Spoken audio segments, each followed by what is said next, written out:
Hi, Ray here, and in the following video I'm going to reveal to you why I'm going to sell my Fuji X-Pro2 camera and lenses.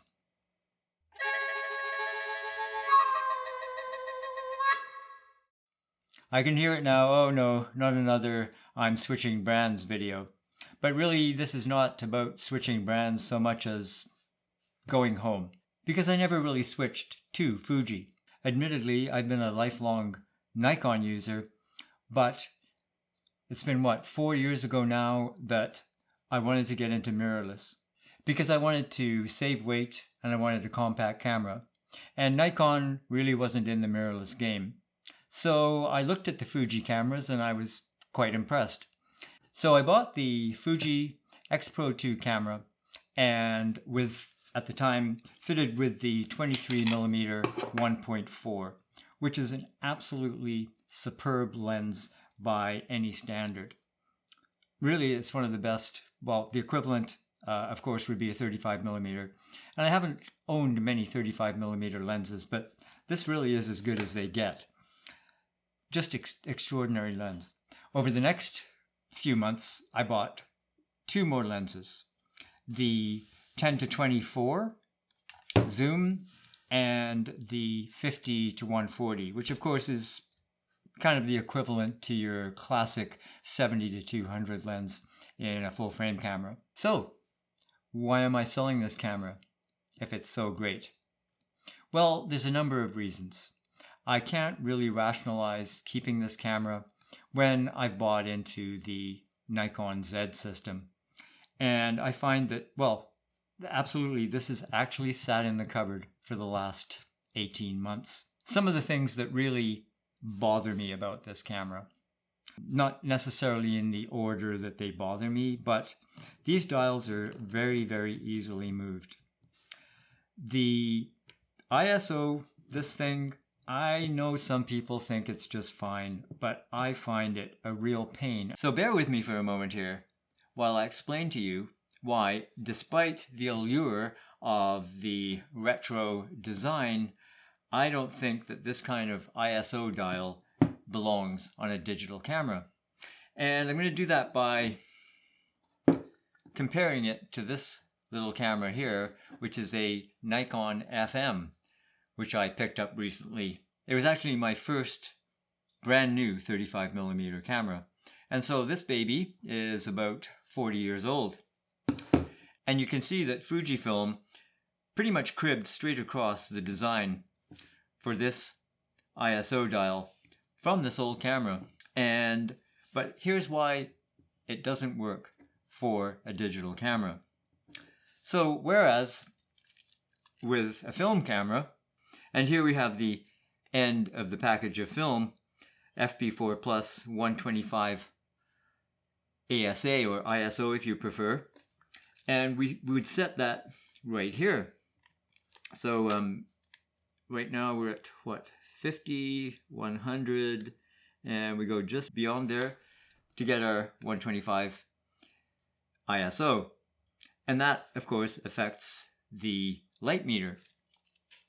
When it comes to our Fujifilm, of course, that has to be changed every time we want to change ISO, because one of the great things about digital cameras, digital photography, is that we can use all those different parameters, shutter speed, aperture, and ISO, to control how much light we let into the camera.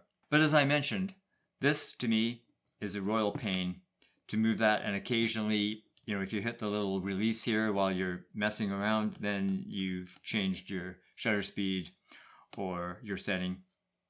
So that's why I don't think this works very well. It's much easier with a digital camera to be able to push a button for your ISO and say change it with one of your dials. Much, much faster than fiddling around while you're looking through the camera trying to change this, and it's just, I don't like it. I think that should be clear by now. Works on the film camera. On the digital camera, not so much.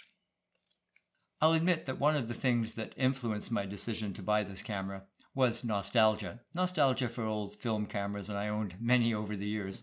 And really it is aesthetically a beautiful looking camera. And when I first reviewed it, I really did say it felt good in the hand.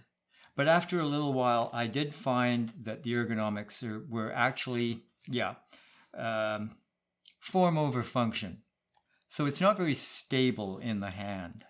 The next thing that absolutely drives me nutty and actually has ruined a shoot on me is this drive button. If you happen to touch, fumble and touch that, the next thing you know, you're in some kind of advanced toy filter or any of the other functions here. Multiple exposure. You know how many times I've turned on multiple exposure? Okay, you can call it user error, but really, I think that this drive button here is just a mistake. The other big one is this diopter here. And as you can see, it just spins. And when that goes, if that goes into your bag or whatever, it's so easy to move that diopter, and it's led to missed shots because then of course you raise the camera to your eye and you can't see. And as you can see, I need prescription glasses. So that's bothersome. Now this may seem like a small thing, but it's actually something that really bothers me is there's no automatic lock on that door. So you have to lock it by hand. When you're on a tripod, this becomes especially irksome because, okay, you get it open, you take the battery out, you've got the battery out, now you put your new battery in, you put your new battery in and it's fiddly. So again, maybe I'm picking flies, but it bothers me. The other thing that bothers me, again, it might be a small thing, but 2.5 millimeter external mic jack. So you have to carry around one of these guys, which is something to lose. And I've also noted on occasion, you bump that in the slightest and it introduces noise. So again, it's another something between your audio. Something else, and admittedly it's personal taste, but I never really took to the hybrid viewfinder. I'm just over the OVF. I want to make it clear from the beginning that I'm not here to bash Fuji products. I've owned several Fuji cameras. I had an old S2 that I used for years, great camera. And this one I've really enjoyed as well. I bought it, as I said, to get a lightweight camera, compact. I can put all this gear in a small bag and I love it for travel. And also professionally. I've actually sold quite a few photos that came out of this camera and nobody ever complained. I'm talking magazines, catalogs, even school textbooks. And I've made some money with this camera along the way. And finally, in the end, I'm not really a huge fan of the APS-C sensor.